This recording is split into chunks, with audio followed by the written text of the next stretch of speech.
Baik. Bismillah. Assalamualaikum warahmatullahi wabarakatuh. Alhamdulillah. Nahmaduhu wa nasta'inuhu wa nastaghfiruh. Wa na'udzu billahi min syururi anfusina wa min sayyiati a'malina. May yahdihillahu fala mudilla lahu wa may yudlil fala hadiya lahu. Asyhadu an la ilaha illallah wa anna Muhammadan abduhu wa rasuluh. Salatan wa salaman ala nabiyyina Muhammadin wa ala alihi wa sahbihi wa man tabi'ahum bi ihsanin ila yaumiddin. Amma ba'd. Fa inna khairal kalami kalamullah wa khairal huda Nabi sallallahu alaihi wasallam, wa syarrul umur muhdatsatuha wa kullu muhdatsatin bid'ah wa kullu bid'atin dhalalah wa kullu dhalalatin finnar. Ikhwani wa akhwati fillah, rahimani wa rahimakumullah jami'an. Alhamdulillah, di pagi hari ini kita bersyukur kepada Allah Subhanahu wa taala yang masih berkenan untuk kembali mempertemukan kita dalam rangka bersama-sama tawassul bil haqqi wa tawassul bis sabr, saling mengingatkan di antara kita tentang kebenaran dan kesabaran. Semoga Allah Subhanahu wa taala tunjukkan yang hak itu hak dan memberikan kita kesabaran untuk menjalankan yang hak tersebut, dan juga Allah tunjukkan yang batil itu batil, dan juga Allah berikan kita kesabaran untuk meninggalkan kebatilan tersebut. Salat dan salam semoga tetap senantiasa tercurahkan untuk uswah hasanah kita, suri tauladan kita, baginda Rasulullah SAW, keluarga beliau, sahabat beliau, tabi'in wa tabi'in, dan mudah-mudahan kita semuanya diberikan taufik oleh Allah istiqomah di atas sunnah Rasulullah SAW, sunnah para sahabat hingga ajal menjemput kita. Allahumma amin ya rabbal alamin. Dan ikhwani wa akhwati fillah, rahimani wa rahimakumullah jami'an, kita lanjutkan pembacaan kitab Tawdihul Ahkam,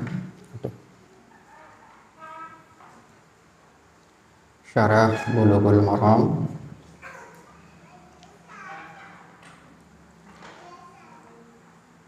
Kita masih berada di bab Al-Aniyah, bab yang membahas tentang hukum-hukum berkaitan dengan bejana.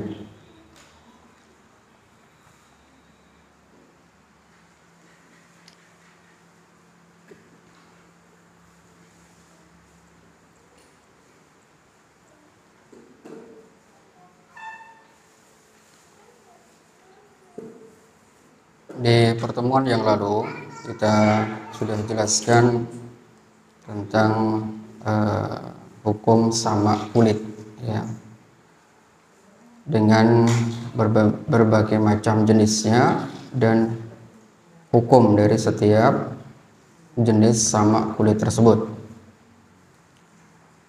Hadis berikutnya kita bacakan dulu hadisnya. Tinggal 3 hadis ya, insyaallah kita selesaikan hari ini. Pertemuan berikutnya kita pindah atau masuk ke bab berikutnya.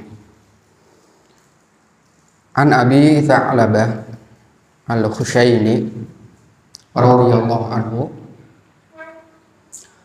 qala qultu ya Rasulullah inna bi ardi qaumi ahli kitab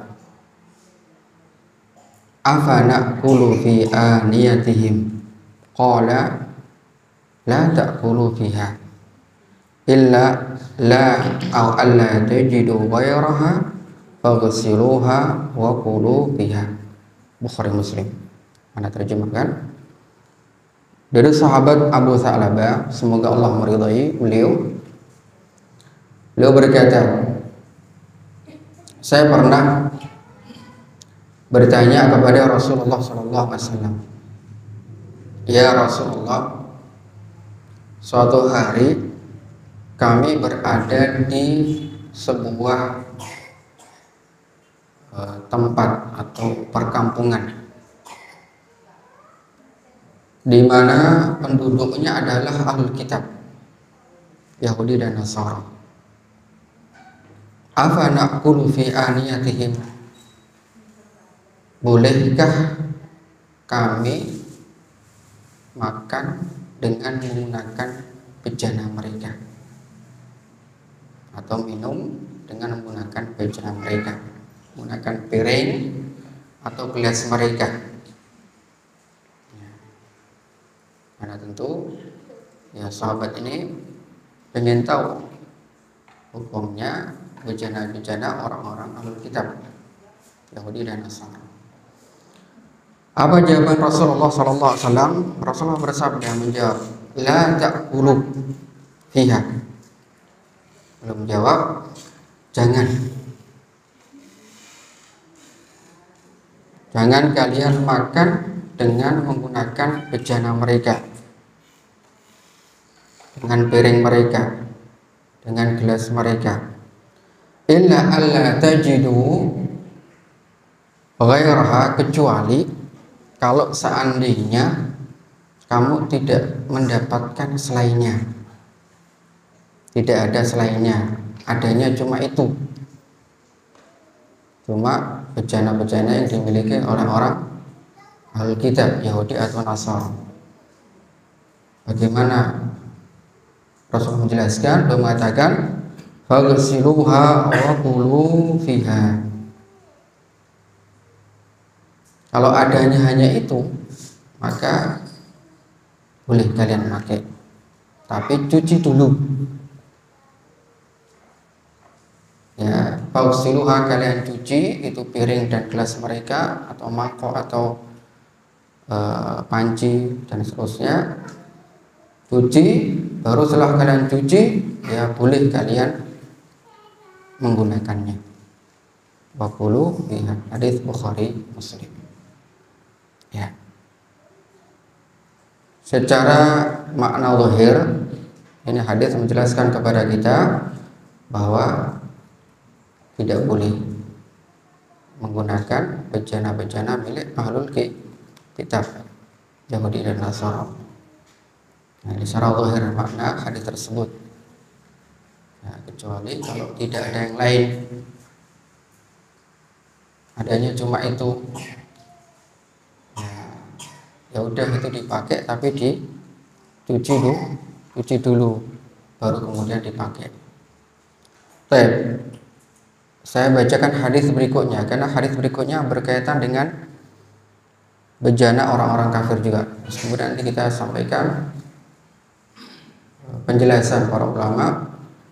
Saya ambilkan dari fatwa Syekh Muhammad Shalih Al-Munajjid.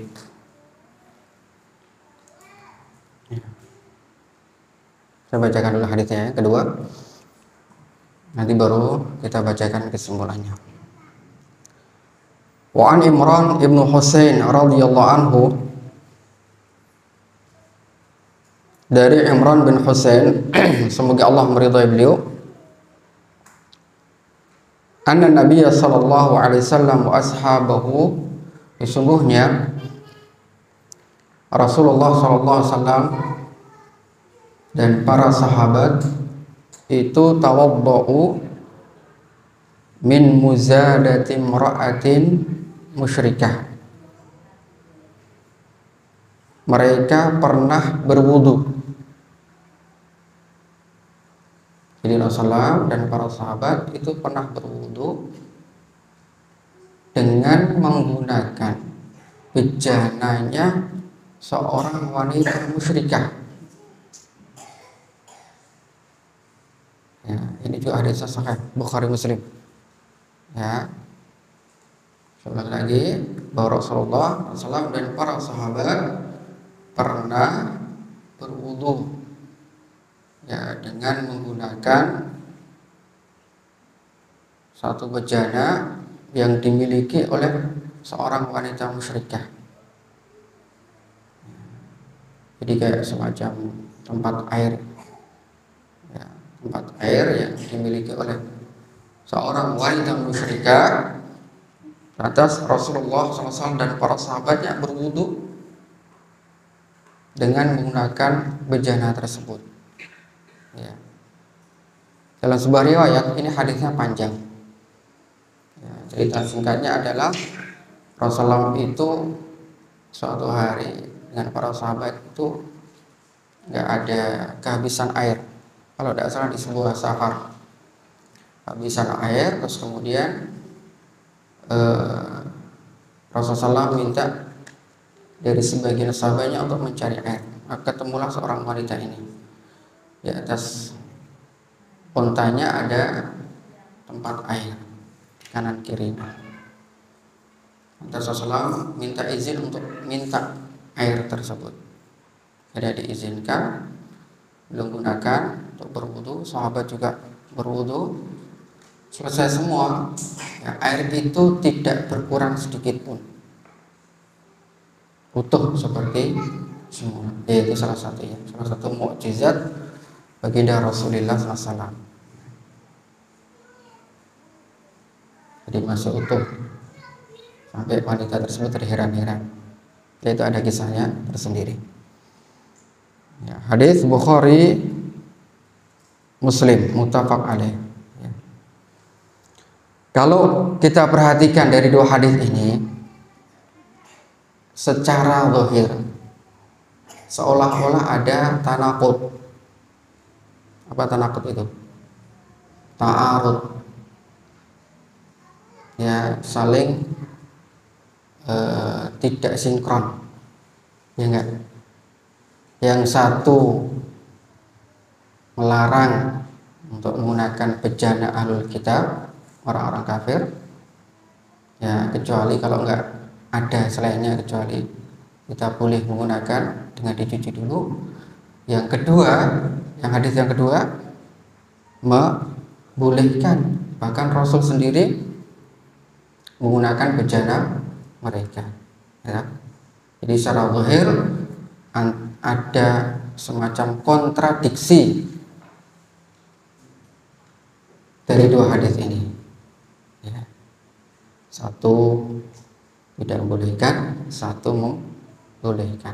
Dan Rasul sendiri yang menggunakan bejana mereka. Baik, para ulama di antaranya saya nukilkan dari penjelasan fatwanya Syekh Muhammad Shalih Al-Munajjid, belum menjelaskan hukum bejana orang kafir. Yang pertama,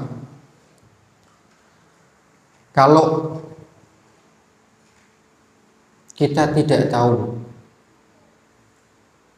ya, orang kafir itu apakah menggunakannya untuk hal-hal yang najis atau tidak, maka hukumnya boleh. Ya, kita tidak tahu secara pasti, meskipun kemungkinannya besar mereka menggunakan untuk hal-hal yang najis, ya tidak? Karena mereka menghalalkan apa? Babi, anjing, gitu, najis semua, gitu? Iya. Tetapi ketika misalkan kita tidak tahu, tidak dengan kedua mata kita melihat ada orang kafir, baik ahlul kitab ataupun selainnya, kok mereka nggak menggunakannya untuk najis, maka ini hukumnya boleh kita pakai. Berdasarkan hadis apa? Hadis yang kedua tadi.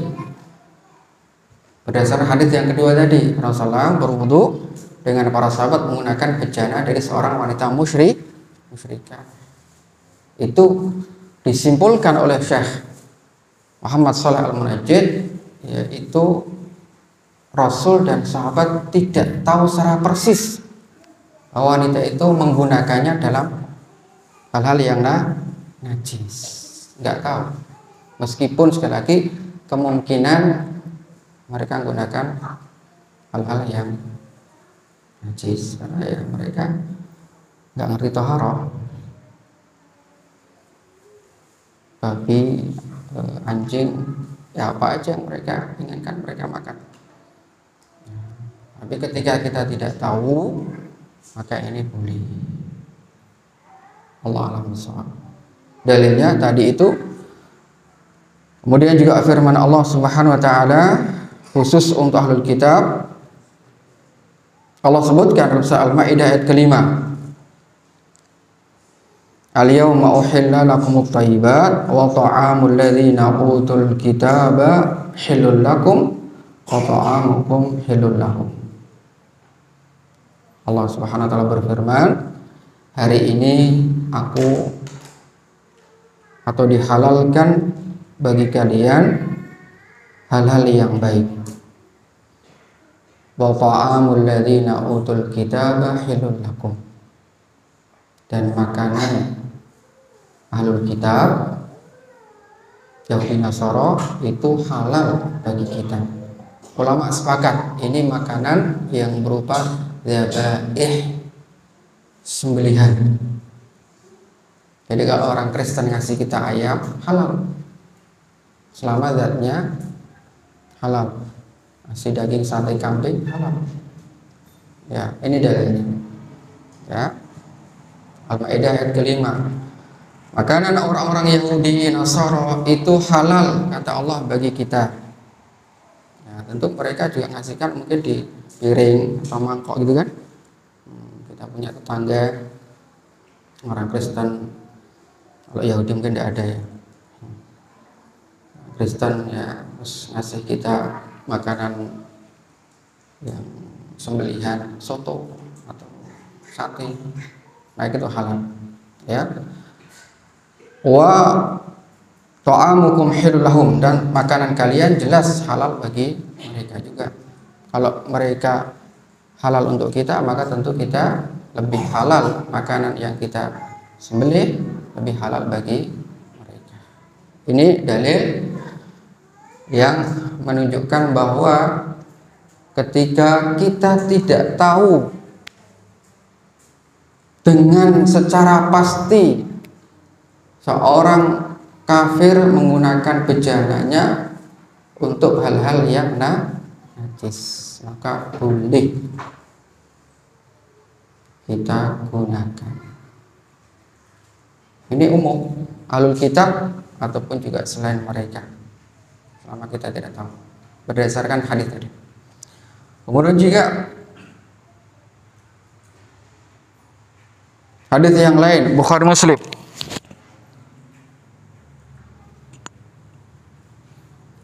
Rasulullah SAW suatu hari beliau diundang untuk menghadiri satu acara makan-makan dari orang Yahudi, maka beliau pun hadir ke undangan tersebut. Ya tentu ketika sampai di tempat undangan tentu akan disajikan makanan kan, makanan yang berupa sembelihan daging pasti. Di sini disebutkan bahkan roti dari gandum bersama lauknya. Kalau kita mungkin nasi sama lauknya gitu ya. Nah, maka beliau pun menyantap hidangan tersebut. Karena juga beliau hadir di undangan tersebut. Ini menunjukkan bahwa bejana-bejana yang digunakan oleh orang Yahudi itu apa? Boleh dipakai selama kita tidak tahu apakah digunakan untuk hal yang najis. Hadis riwayat Imam Ahmad disahihkan oleh Syekh Al-Albani rahimahullah. Baik, ya ini yang pertama. Ya, yang pertama adalah ketika kita tidak tahu apakah bejana itu digunakan untuk najis atau tidak, maka hukumnya boleh. Yang kedua, berarti lawannya. Berarti yang kedua apa? Kita tahu kalau ada orang Yahudi, Nasara atau musyrik secara umumnya Kita tahu orang ini suka masak babi, suka masak hewan anjing misalnya, mungkin juga khamar, karena sebagian ulama berpendapat khamar itu apa? Najis, ya kan? Ya, itu juga terjadi khilaf ulama, perselisihan dari antara ulama. Nah, kalau ada orang yang mengetahui secara pasti, simpulan ini saya kemarin lihat tetangga saya itu nyembelih babi, ngerti, atau menyembelih anjing misalnya, atau apalah yang najis. Nah, bagaimana dengan hukum bejana mereka? Boleh kita pakai enggak? Ada dua keadaan. Ada dua keadaan. Yang pertama, kalau seandainya kita tidak punya bejana dan harus pakai bejana tersebut, keadaan pertama. Yang kedua, kalau kita masih punya bejana sendiri dan tidak harus pakai bejana orang kafir tersebut, itu keadaan kedua. Paham ya? Ya, kita tahu ada seorang kafir, ya, gemar, ya, menggunakan bejana-bejana untuk hal yang najis. Ya, nah ini ada dua keadaan. Keadaan pertama, kita nggak punya, ya, ini, meskipun ini juga kecil kemungkinan ya. Masa kita nggak punya piring, nggak punya gelas, kemudian itu dalam konteks-konteks tertentu, dalam kondisi gempa bumi misalnya, atau musibah-musibah yang memang kita nggak punya tempat-tempat untuk kita atau bejana-bejana untuk kita pakai. Ya, dan keadaan yang kedua, kita punya bejana sendiri, punya piring sendiri, punya gelas sendiri, sendok sendiri, dan kita nggak butuh bejana mereka. Maka keadaan yang pertama, ya, itu para ulama membolehkan dengan syarat apa? Tadi hadis yang pertama tadi yang kita bacakan. Ya Rasulullah, kami ada di sebuah kaum ahlul kitab. Boleh nggak kami makan dengan bejana mereka? Apa Rasulullah mengatakan? Ya, jangan, kecuali kamu nggak mendapatkan lain, maka silahkan pakai, tapi dicuci dulu. Berarti ini menjadi dasar dalil ketika kita tidak ada bejana kecuali milik orang-orang kafir, maka hukumnya boleh, tapi dicuci terlebih dahulu. Itu hukum yang pertama. Bisa dipahami ya? Ya, boleh. Kalau seandainya kita nggak punya bejana kecuali harus pakai milik mereka, ya sudah, pakai aja. Meskipun kita yakin ini orang suka masak babi, masak anjing, ya, karena kita nggak punya yang lain kecuali itu. Misalnya dalam kondisi tadi bencana, musibah, adalah sing utuh orang-orang kafir, Yahudi, Nasrani, udah, tapi dicuci dulu. Ya, dicuci dulu. Tapi kalau tidak tahu, boleh ya langsung ya. Tadi itu hukum yang pertama tadi, kita tidak tahu ini suka, karena mungkin juga orang-orang Kristen, orang-orang Sorong yang mungkin nggak punya kebiasaan makan babi, anjing, ada kemungkinan juga gitu kan, ya, bisa jadi seperti itu, ya toh? Ya. Ya, ini hukum yang pertama berdasarkan dalil yang hadis yang kita bacakan pertama kali tadi. Boleh, silakan, karena tidak ada yang lain kecuali yang dimiliki oleh orang Yahudi dan Nasara, dengan diwajibkan untuk dicuci terlebih dahulu. Kemudian keadaan yang kedua, kita punya bejana sendiri, punya piring sendiri, punya gelas sendiri, punya sendok sendiri, ya, maka keadaan seperti ini, bolehkah kita menggunakan bejana mereka terus kita cuci?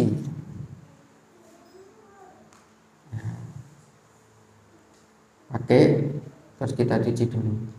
padahal kita punya. Nah, pakai mereka pun juga bisa sebenarnya. Nah, ini para ulama menjelaskan, memberikan penjelasan hukumnya. Ada yang mengatakan makruh menggunakan bejana mereka, lebih baik ditinggalkan, meskipun kita makainya setelah kita cuci, ya udah pakai, lebih aman yang punya kita, ya toh. Kita yakin ya kita yang punya kita itu lebih suci, lebih aman ya daripada milik orang-orang kafir yang kita tidak jelas. Ya, meskipun kita makainya kita cuci terlebih dahulu. Maka ulama menjelaskan lebih baik untuk ditinggalkan, atau paling tidak hukumnya makruh. Qala Imam An-Nawawi, saya nukilkan beberapa perkataan dari Imam Nawawi dan juga Syekh Utsaimin. Innama nuhiya 'anil akli fiha ba'dal ghusli listikdzar wa qawluha mu'tadah lin najasah, intaha. Beliau mengatakan kenapa dilarang kita menggunakan bejana orang-orang kafir? Ya, karena kata beliau, ya karena mereka punya kebiasaan kotor. Mereka nggak punya pembahasan tentang babut taharah, nggak ada. Jadi hanya agama Islam lah yang mengajarkan, luar biasa kalau kita ini ya. Sampai orang Yahudi itu terheran-heran. Ini Nabi kalian itu mengajarkan semua yang kalian lakukan, sampai masuk kamar mandi saja ada tuntunannya. Ya. Kalau di luar Islam jelas mereka nggak punya tuntunan itu. Ya. Mereka tidak punya pembahasan tentang bersuci. Ya, makanya banyak di antara mereka yang buang hajat. Ya, habis itu ya udah.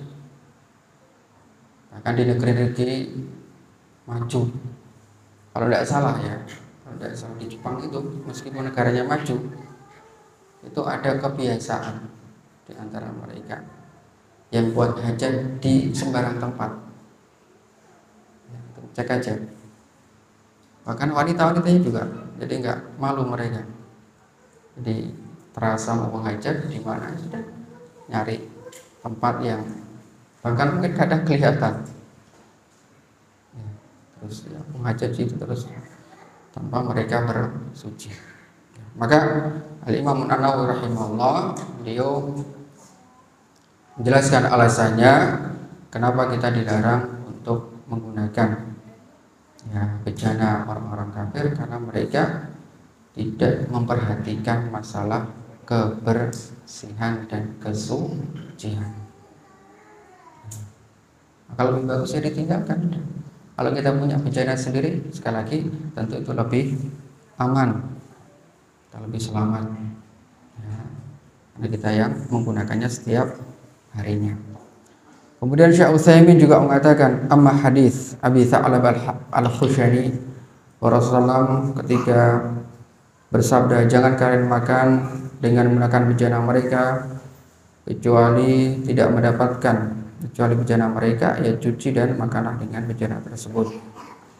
Nah, ini kata beliau ketika tidak ada bejana yang lainnya, ya penafsiran beliau ya, tidak ada bejana Arya. Hadis yang tadi ya, ya kalau nggak ada bejana lain ya sudah, tadi itu hadis yang pertama tadi ya. Intinya itu ya tentang hukum bejana orang-orang kafir. Ini berlaku untuk ahlul kitab ataupun orang kafir pada umumnya. Ada dua keadaan. Keadaan pertama, kita tidak tahu apa yang dilakukan orang kafir.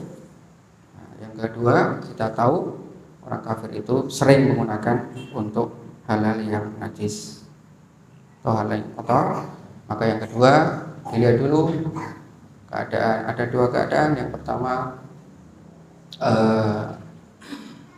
kita tidak punya bejana kecuali itu. ya, kecuali harus menggunakan bejana mereka, atau yang kedua kita punya bejana sendiri. Baik.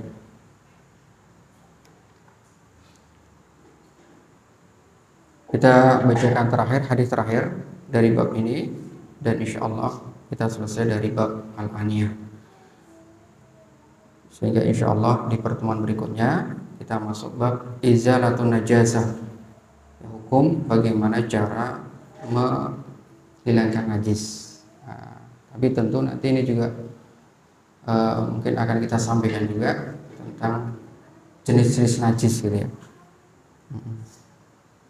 Nah, karena kita ya gimana kita mau bersihkan najis kalau najis sendiri kita tidak tahu. Maka tentu kita mulai dari pembahasan ya najis itu apa saja, baru kemudian tata cara untuk menghilangkan najis-najis tersebut. Baik, hadis terakhir dari babul aniyah saya bacakan lebih dahulu.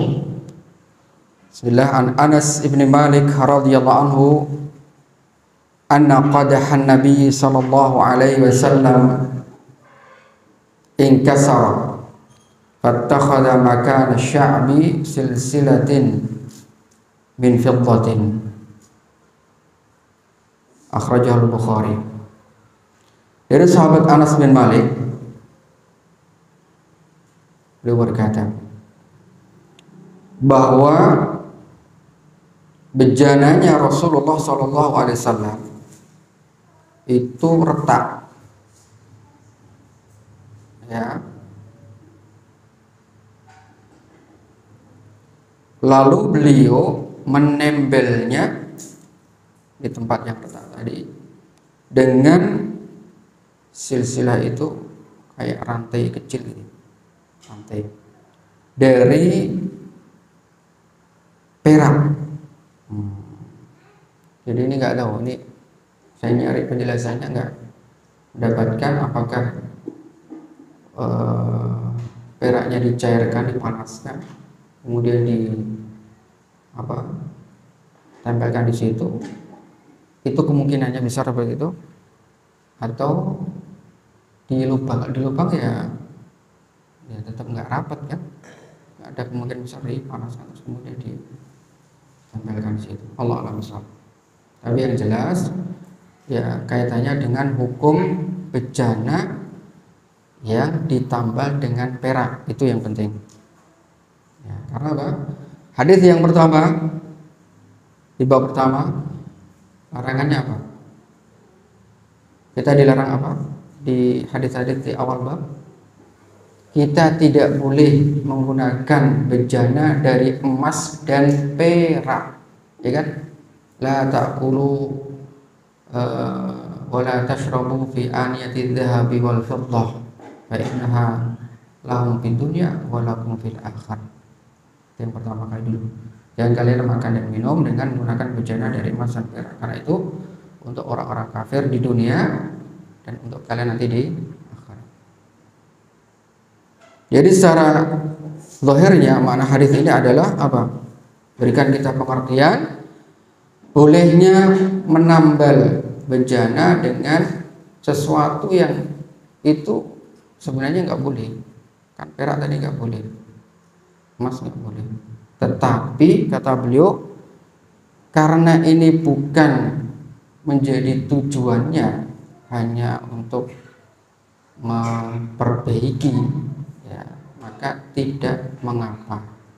Dan tujuannya juga bukan untuk hiasan, ya kan? Ya, memang untuk memperbaiki bejana yang retak sehingga bisa digunakan kembali.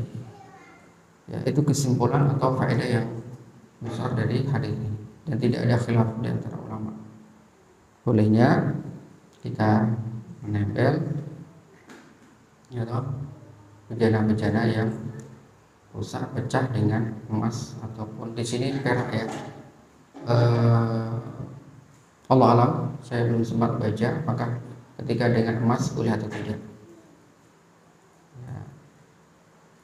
Allah alam ya, bisa atau besok kita kasih tambahan faedah sebelum nanti bisa masuk ke bab berikutnya.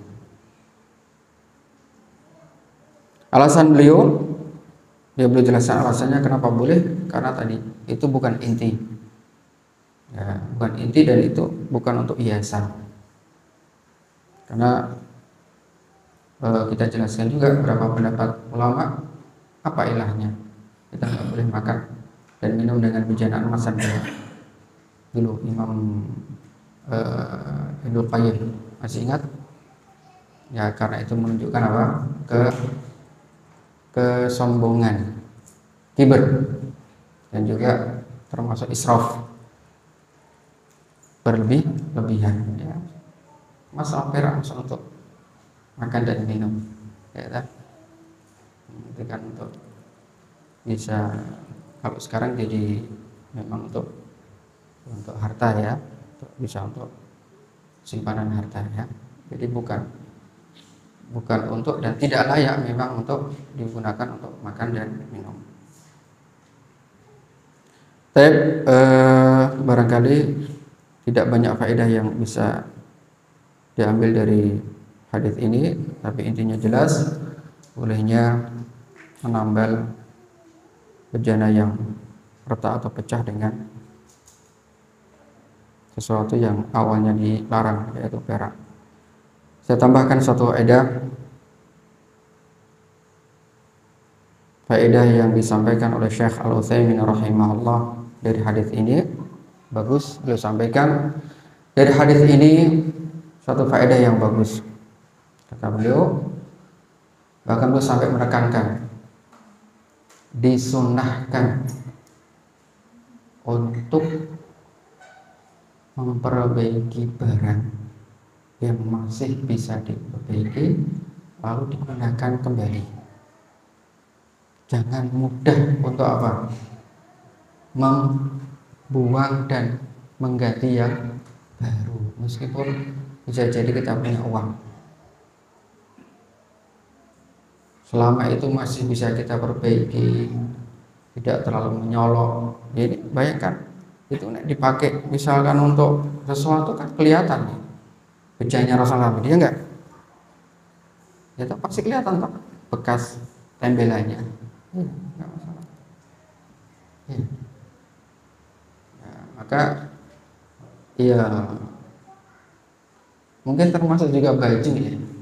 Kalau baju masih enggak terlalu besar sobeknya, ya, kecil dan bisa dijahit lagi, ya insya Allah enggak masalah, bukan aib. Bahkan kalau enggak salah seingat anak, Umar bin Khattab itu ada juga baju beliau yang berlubang-lubang, kelihatan jahitannya, tembelan, ya. Jadi suatu hari ada utusan Romawi datang ke Madinah untuk bertemu presiden kaum muslimin. Waktu itu presidennya ya Umar bin Khattab, pas khalifah, beliau sebagai khalifah.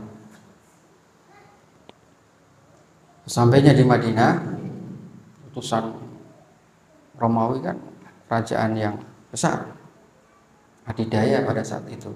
Dunia pada saat itu kan dikuasai Romawi sama Persia, ya. Romawi dari arah barat, Persia dari arah daerah timur. Sampainya di Madinah, utusan ini bertanya sama orang yang ditemui, "Fulan, di mana istana presiden kalian? Dan di mana presiden kalian?" "Kami dari utusan kerajaan Romawi." Terus orang yang ditanya menunjukkan, silakan Anda jalan, nanti di sana ada sebuah pohon, terus nanti di bawahnya ada orang tidur. Nah, itulah presiden kita. Karena betul diikuti jalan itu, dan betul ditemukan seseorang yang sedang tidur di bawah sebuah pohon. Lantas utusan ini ya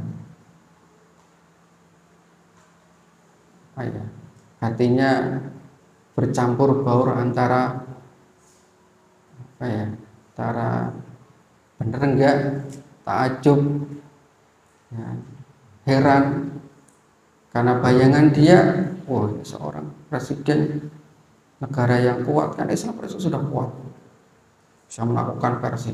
Bayangannya seperti istana yang mereka miliki bangsa Romawi. Ya, jadi hatinya bercampur baur, ini beneran nggak ini presiden kaum muslimin? Akhirnya ketika tanya, wahai fulan, saya tadi gini-gini dan ditunjukkan, dan Anda betul ada di bawah pohon ini. Betulkah Anda Umar bin Khattab, presiden kaum muslimin? Maka dia menjawab, nah, iya, saya presiden kaum muslimin.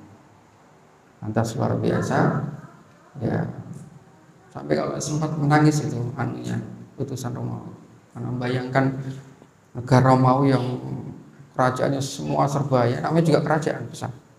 Ini masya Allah, seorang raja, seorang presiden hidupnya di bawah pohon, tidur di bawah pohon, bahkan lantas kemudian utusan ini membuat syair panjang.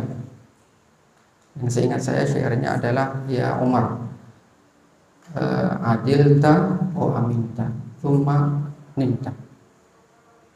Wahai Umar, engkau adalah seorang presiden yang adil, sehingga dengan keadilan itulah rakyatmu merasakan aman, dan kamu juga aman, sehingga kamu juga bisa merasakan nikmatnya tidur di sembarang tempat, karena keadilan yang engkau miliki, dan dengan keadilan itulah engkau mendapatkan apa? Rasa aman. Nggak ada pengawal, nggak ada penjaga, karena keadilan beliau yang luar biasa, sehingga aman, tentram. Ya udah, kalau aman ya udah, apa yang butuh pengawal, butuh penjaga, sampai tidur di bawah pohon. Sampai dalam syairnya itu juga saya melihat di bajunya ada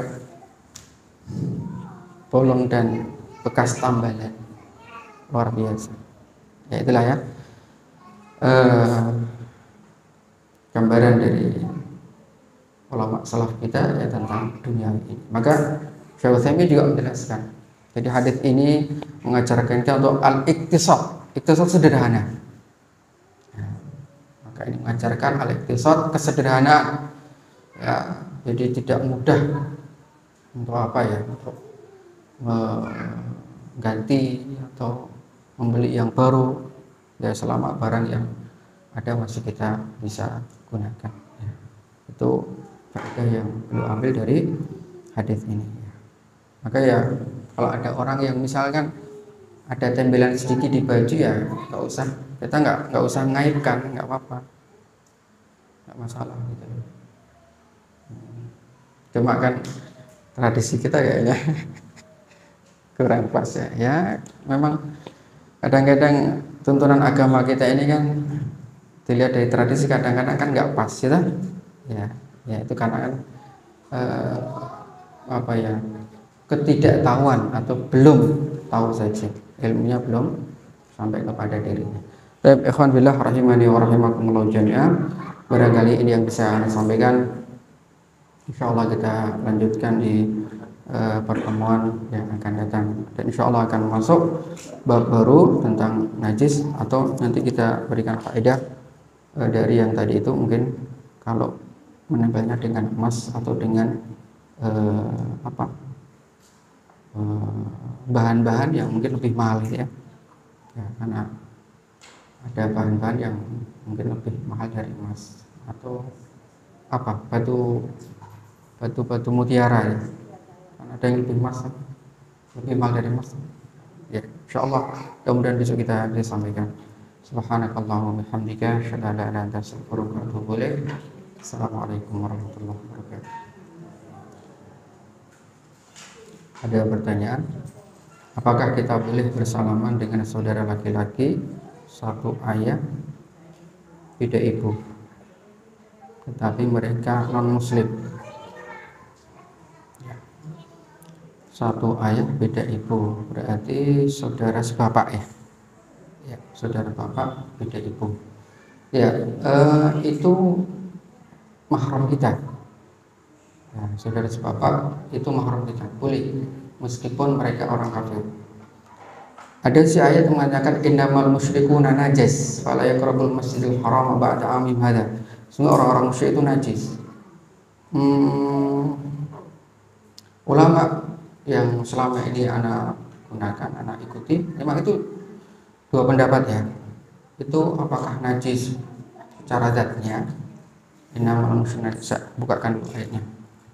Innamal musyrikuna najas, orang-orang musyrik najas, maka jangan mendekati masjidku, Masjidil Haram.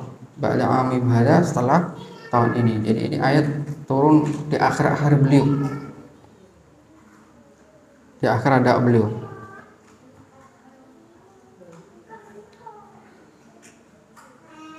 Ya, yang selama ini kita ikuti bahwa dan insya Allah itu juga pendapat yang kuat, itu najisnya najis akidah, bukan najis secara zat.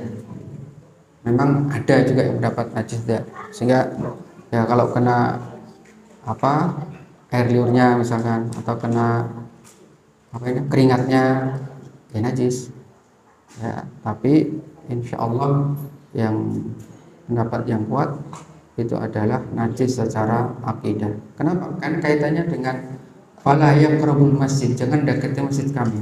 Sekarang anak tanya, kalau antum najis bajunya, najis mukhafafah karena kotoran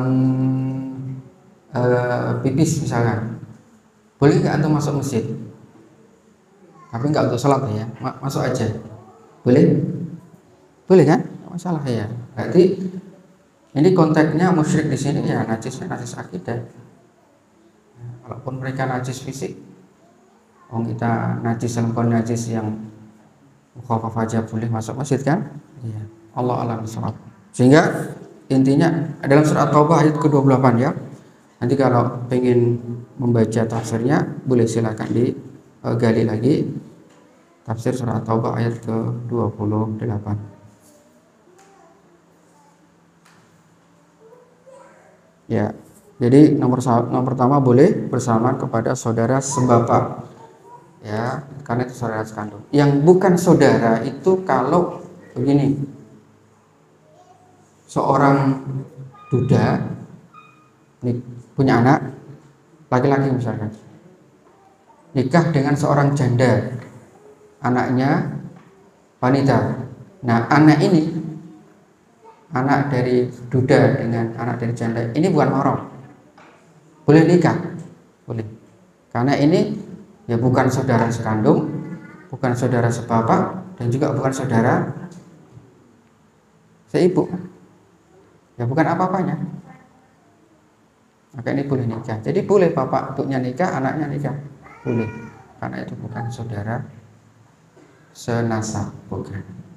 Tapi kalau ini pertanyaannya kan sebapak, berarti saudara sebapak, ya berarti mahram, nggak apa-apa selama meskipun dari atau mereka orang kafir. Nah, yang kedua, bagaimana hukumnya kalau kita mengeser di medsos tentang bacaan surat Al-Kahfi di setiap malam Jumat, hari Jumat? Apakah dalam baca dianjurkan 10 ayat pertama dan ayat terakhir? Mohon penjelasannya.